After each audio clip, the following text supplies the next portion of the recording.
Suffering का बहुत शौक है। आई लव टू सफर और मैं बस सफर कर कर के यहाँ पे आई हूँ। बहुत लवली है। May you all suffer. Take care. ऐसा रिसेंटली क्लास में कौन सा इलेक्शन है जिसमें आपको लगा था कि अगर आप उठेंगे थोड़ा सुडा तो आप वो जीत सकते थे?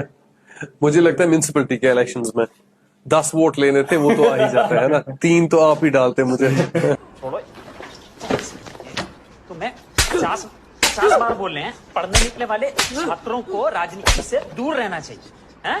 अबे पढ़ाई लिखाई में ध्यान लगाओ, IAS बनो और देश को संभालो। लेकिन नहीं, तुम्हारी गाड़ में चनूने काट रहे हैं। इलेक्शन में खड़े होंगे, कन्वेंसिंग करेंगे। अबे तो ऐसी वीडियो वायरल पसंद आए। अगर ये वीडियो पसंद आओ चैनल कर दो सब्सक्राइब, भी कर दो ये वीडियो लाइक, भी कर दो कमेंट, भी कर दो शेयर। शुक्रिया।